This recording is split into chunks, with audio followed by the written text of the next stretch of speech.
Welcome to Experiments in Leadership. I am Sonu Bhasin. Experiments in Leadership is a space where industry leaders share their thoughts and many stories and many anecdotes about various facets of leadership. As always, before I introduce my guest today, I do want to urge you to subscribe to my channel. It has great conversations with some really super cool people, and it is free to you. So go for it. Today's guest, Anil Berara, is a chartered accountant who has spent his career spanning almost 4 decades in various multinationals, both in India and overseas. These include Whirlpool, Gillette, and PwC, among others. He has worked with many leaders across functions and geographies. Currently, Anil is a strategic advisor and mentor and a director on boards. A traveler and a sports enthusiast, Anil is also a foodie to the core. And maybe he can tell us some hidden gems of eating places here, Anil. Welcome to the Experiments in Leadership conversation. And we'll talk about the food later. So, Anil, it is part of Whirlpool folklore that the company results were inversely proportionate to your weight. When you lost weight, the company profits went up, and vice versa. It is also said that during critical periods, your secretary was bullied by the business heads into starving you. But now that you are retired and no longer bullyable, what motivates to keep your weight down? And does that equation still work? First of all, thanks for inviting me to your session. Not at all. I don't think weight has anything to do with the business performance. It did. That's what motivates me. What motivates me is learning new things, adding value to the organization or people with whom I work with.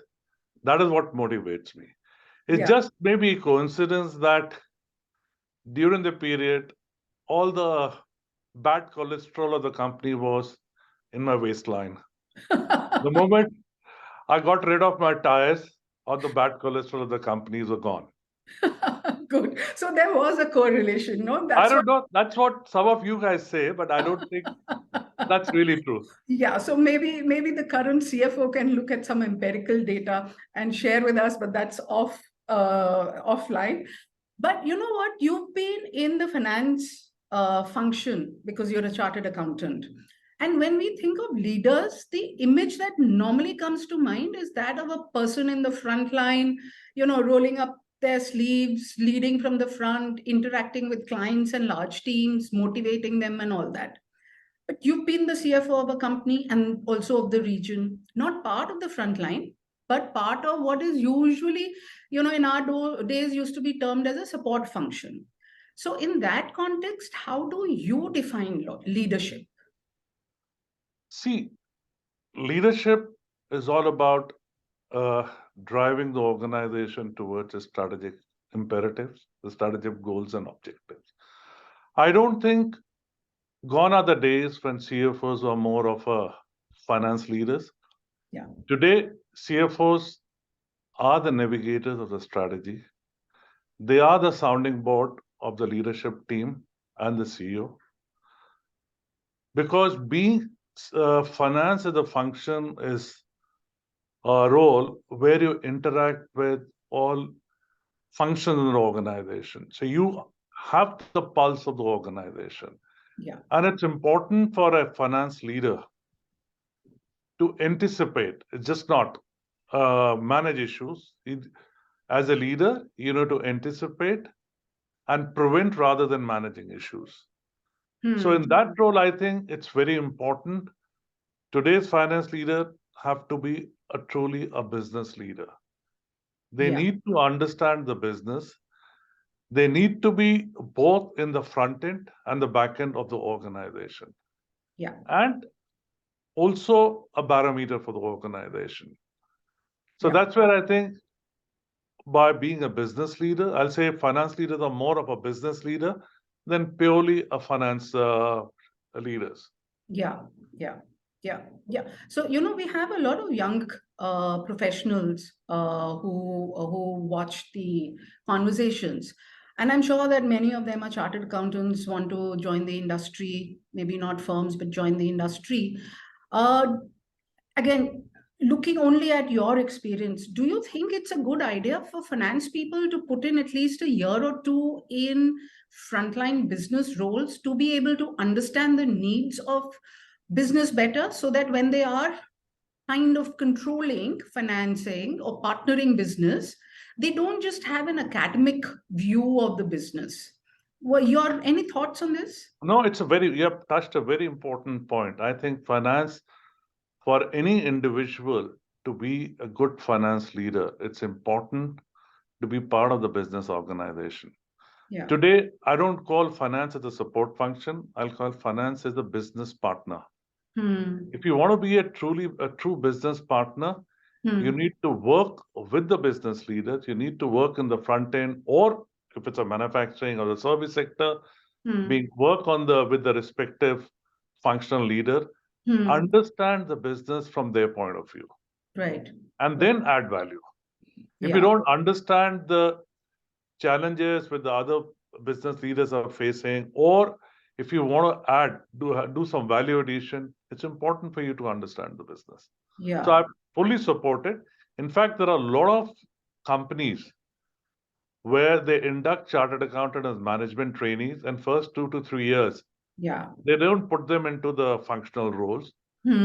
These management trainings are rotated into the various part of the organization. In fact, even in Whirlpool, we used to have that program. Right. Where we move these new young leaders into front-end sales, into back-end manufacturing organization. Yeah. So that once they move into their core functional roles, yeah, they understand the business in a better way. Yeah. Yeah. So I think the message to all aspiring CEOs who have a finance background, CA background, is that guys and gals, go and spend some time frontline. It may be tough, but it will definitely get you to understand and appreciate business better. And I think I'm sure that they do it now, but certainly going forward, people being considered for the top job will need to be seen to have some kind of a business experience, not only finance experience. So, yeah. Absolutely agree. I think in today's world, if you want to be a successful CFO, Yeah. it's important for you to have a business stint. To have a business. So I do hope that this gets implemented, because one of the common complaints that I hear across companies is कि finance वाले को business की समझ ही नहीं है, हम कैसे उनको समझाएं? So it is going to get the business and finance together. So just one more nuance of this leadership between frontline leaders and people in finance. What, according to you, are the difference between leadership needs and deliverables between, say, a CFO's role and a frontline leader role, let's say a CEO role? I think what is most important is to understand what is your strategic goal for next 3 to 5 years. Yeah. For any business leader, it's important. Until unless you have a goal and a direction, you can't be a successful leader. And then to deliver those goals, what are going to be your 3 to 5 strategic imperatives? And as a leadership team, you need to focus on those strategic imperatives. Yeah. Having said that, nothing is cast in stone. External environment has a big role to play. What may be a strategic imperative in year one may change year two, depending on your performance, depending on external environment, but your ultimate goalpost has to remain same. Yeah. So I strongly believe the entire leadership team needs to work around the key strategic imperatives, which as a leadership team, then everyone has agreed upon. Yeah. And then focus on execution. It's all about execution. Yeah. Yeah. So execution remains the key deliverable, whether you are a CFO, whether you are a CEO, whether you are a CMO, whether you are whatever, CXO. Yeah. Execution is what gets results, not a good strategy. Execution and adaptability to change. And adaptability to change. That I think execution goes hand in hand with that. You can't have a straight-jacketed approach to execution because, things and every situations are fluid. But Anil, this conversation is about experiments in leadership and an experiment that worked for you and an experiment that didn't work for you. So which one would you like to start with? Well, definitely, I would like to start with the success. Great, good, go So for it. I'm a very strong believer in developing talent. Yeah. I think as a leader, how strong or intelligent you are, your success depends on you and your team. Right. So the model which I have adopted in all my roles, the various organizations, I disproportionately invest in leadership talent. There are times when I have taken calculated risks earlier than what the normal organization model talks about. And 8 out of 10 times I have been successful. So you So I'll mean give you an you have, example. yeah, so you mean when you say you've taken calculated risks, you mean that you have given people more responsibility than their corporate hierarchy would Yes, have allowed you to. yes. Okay. Like, for example, one of my organization, there was a particular role Yeah. which required, as per the job description, about 12 to 15-year experience. Mm-hmm.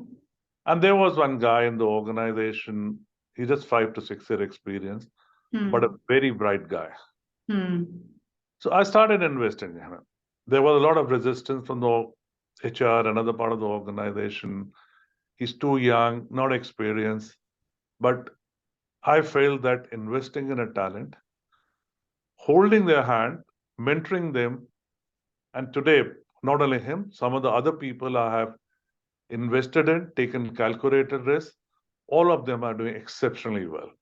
And as a leader, I think I was blessed to have a very strong second line in all my organization. That was the result of belief in investing in talent and nurturing talent. So when you say investing in talent, can you tell me a little more? What do you mean by investing? Investing in talent means one is giving them roles ahead of time. Right. Okay.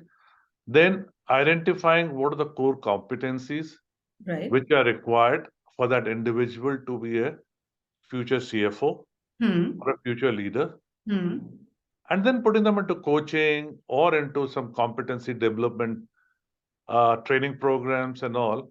Yeah. And at the same time, being a mentor them. A Hmm. lot of time, you become the sounding board for them. And my philosophy has been with all my talent, don't be scared of making mistakes. We Absolutely. all make mistakes. Yeah. Yeah.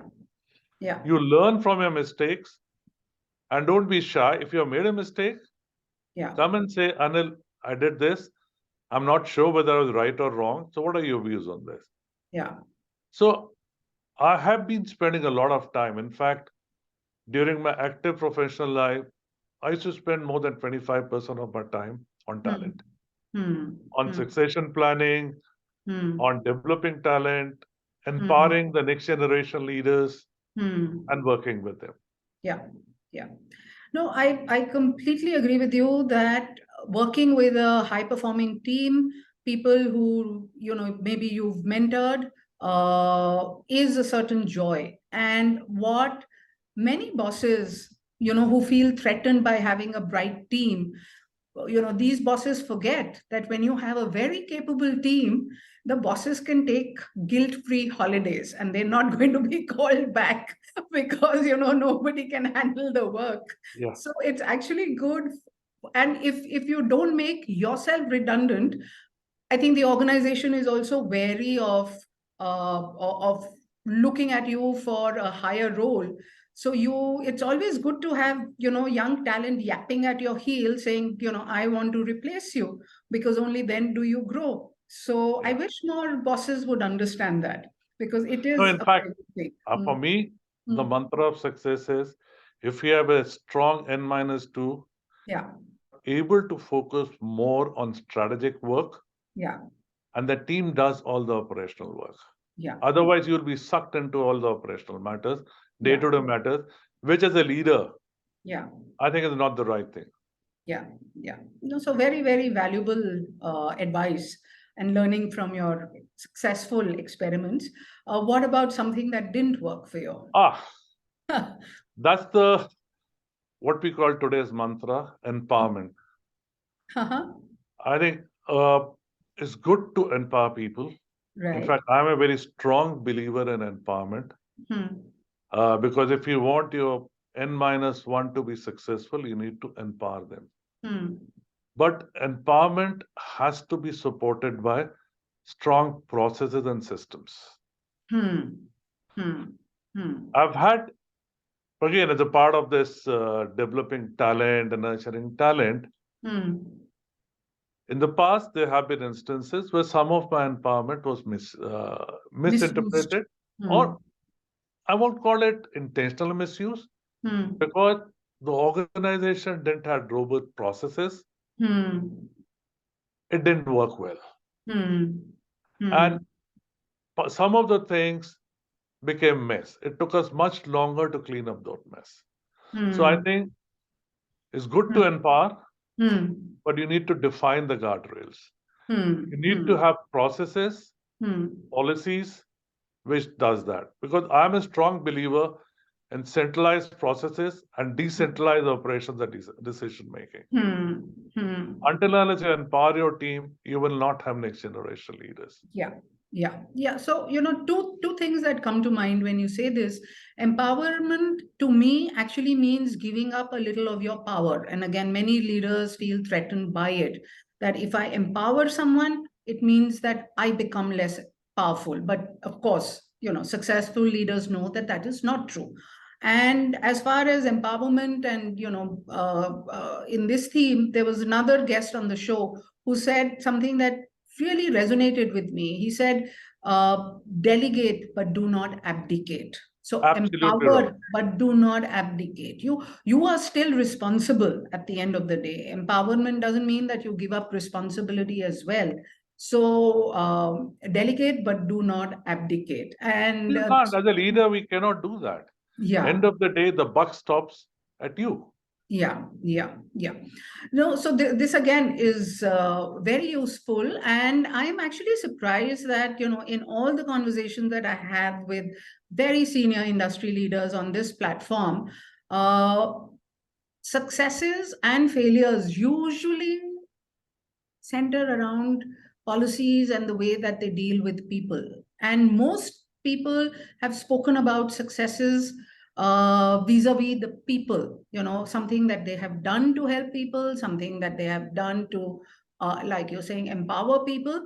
So it just reiterates how important people are. No matter what business you do, it is people at the end of it all. So you have to have, For me, the biggest asset of any company is the people. Other people. You may have best of the technology, you may have might be operating in best of the markets. But if you don't have right people to execute your strategies in your plan, the plans are as good as your Excel spreadsheets or a Word document or a PPT presentation. So again, bit of advice to the finance professionals out there. Finance professionals understand numbers very well. They know the logic very well. But how can they develop this intuitive or developed sense of around people? Any practical tips around that?